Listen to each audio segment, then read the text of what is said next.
somewhat organized. Or but not in an run average over time, way. but yeah.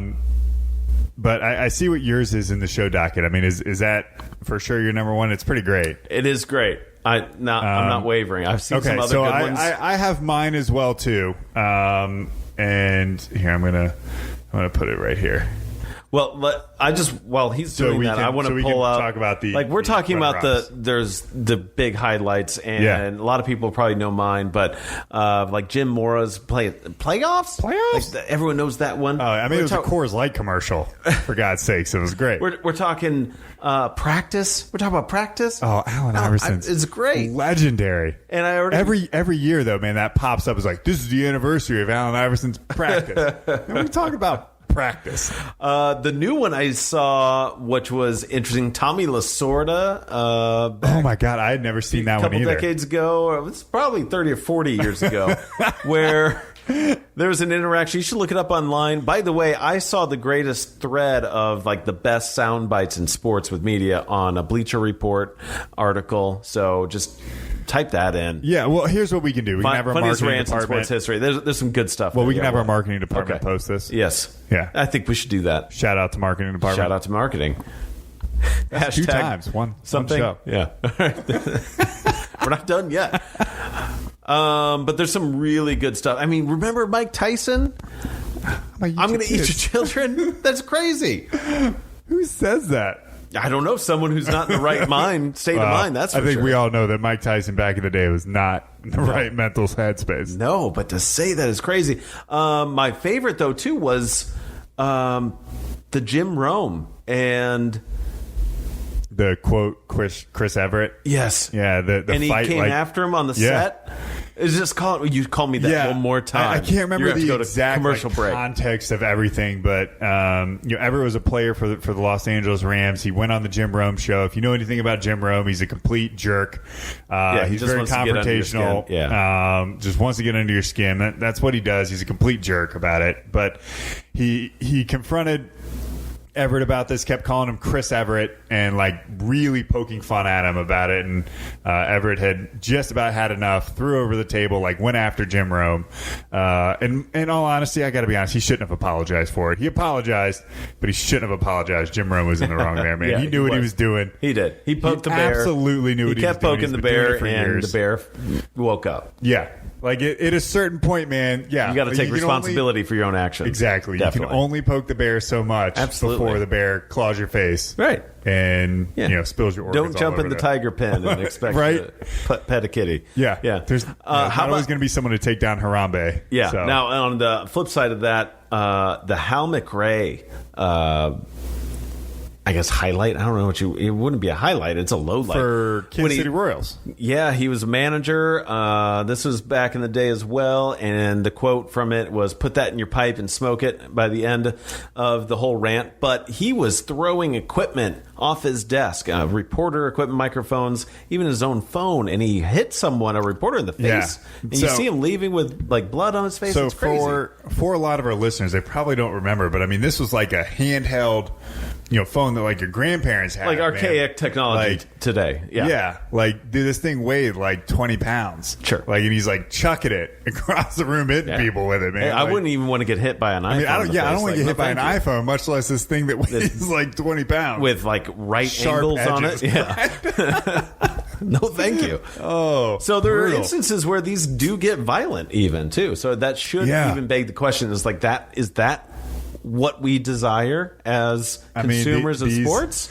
These are the blow-ups that we were talking about earlier in this segment. And of course the Herm Edwards one is legendary. Of course. Like the play to win the game. Like, that's like legendary of like coach speak. And then oh my God, we looked it up. It's like on the tip of my tongue. Mike Gundy, Oklahoma State. He confronted a bunch of reporters about writing, according to him, irresponsible journalism on his players, and he came after him because he wanted the reporters to come after him because he's a man. He's 40. So they're all over the place. It does, it runs a bit of a spectrum. So how about my favorite though? My pick on this. That's great. My gut is Mike Ditka, my man. When it was 99. Yeah, season 99. coach of the Saints. Still coach of the Saints. I feel like it would have been earlier. Like I thought 96. I saw it when I watched the highlight not too long ago. That I mean, I could be wrong. That timeline, like toward the end of his career. Yeah, and just dismissive. Yeah. No, that's a question for the trainer. Next. Yeah. Next. Yeah, it was great. Next. Yeah, he was super upset. Do I look like I'm happy? I'm 2-7. Like we're at 2-17. You'd be upset. You'd be in a bad attitude too. It's pretty good. Good moments. We have 3 quarterbacks on the roster. Whichever one starts. Whichever one will back them up. That's it. Cut and dry. Next. He's just getting so fired up. Oh my god, it's good. That means he cares. Yeah, it definitely means he cares. I gotta be honest, man. There's one thing I've always thought about. Like, no one would ever say about Mike Ditka that he doesn't care. Sure. If you ever watched his career or like him coaching with the Bears, that's an intense dude. Love of the game. Like, yeah, even his like stuff nowadays, like he is an intense dude. He cares. All right, what you got? Oh, Denny Green, man. Huh? We took the field. Like the Bears are who we thought they were. Of course. That's why we took the damn field. Like smacks the podium. Oh my goodness! I watched that game. The Cardinals were up huge. Yeah. Like going into halftime, and then somehow sexy Rexy Grossman came out in the second half and like turned it around. The defense, of course, like started to step up, and they took the Cardinals behind the woodshed and beat them down. That was the year that the Bears went to the Super Bowl, and Devin Hester in the opening kickoff returned the kick for a touchdown in the Super Bowl. So it was that year, like 06. Yeah. And I remember watching that game, and the Cardinals were like a good team. That was Kurt Warner team. Mm-hmm. Larry Fitz was there. Anton Bolden. I mean, that was a good Cardinals team. Yeah. So that's the way they weren't afraid of the Bears. Yeah. They are who we thought they were. That's why they took the damn And they left him off the hook. Yeah, we let him off the hook. Yeah, that was great. Denny Green, man. That's mine. I do, again, recommend looking up some other highlights out there. Or, again, I mean, just the media moments, sound bites. I can't keep calling them highlights because they're not really highlights for a lot of people. No. But can be humorous.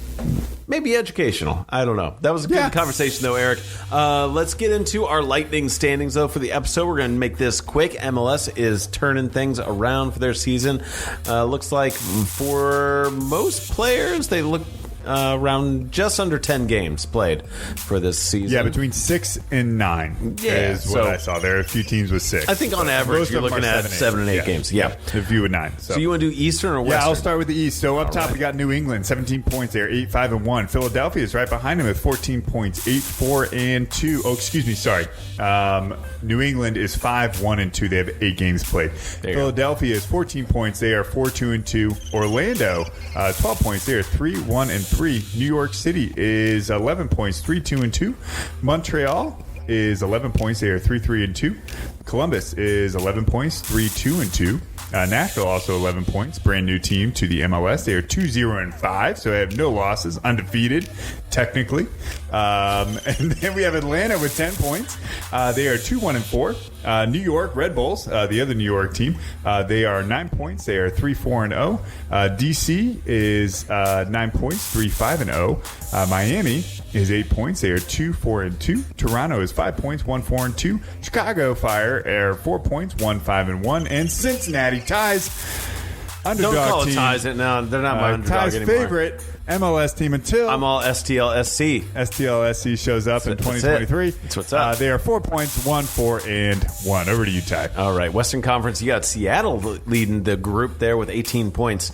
That's good enough for a 5-0-3 record. 17 points go to Kansas City for 5-2-2.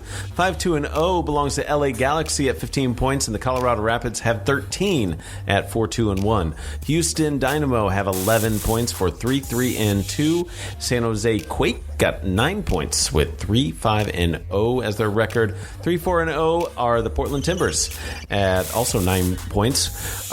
Also, Salt Lake, Real has 9 points. 2-1-3, 2 wins and 3 losses, 2 draws, going to the LAFC at 8 points. 8 points also to the other newcomer to the block, Austin has, looking at 8 points, 2-4-2. 2-4-1 for Vancouver has 7 points. Also 7 points for Minnesota at 2-4-1, and 6 points for the last place Dallas team at 1-3-3. That's it for Lightning standings. Wraps it up. MLS. Yeah, and that's about doing it for our show. We got one more thing to bring it up, man. Yeah, talk about the best games to watch and what's happening. This is pretty easy. We got NBA playoffs going on. Sure. NHL playoffs going on. And then the USA trials, which we talked about at the opening of the show. Track and field. I'm really looking forward to just when the Olympics start, man. June 18th through 27th. Okay. We have the gymnastics going on here in St. Louis starting June 24th through the 27th. Cool. And then, of course, Euro 2021 group stage all the way through the top 16. Yeah. Going to the finals. All right. That's what I got. Yeah, and look out for some, divisional series always in baseball. That's it. That's all I can say. You always got to watch that. A lot of baseball, man. It's a long season, Eric. It's a long season. We can talk about it in August when nothing else is going on. We'll be back hopefully in a couple weeks here. We'll not take such a summer break, but hey, everyone needs a media day. That's right.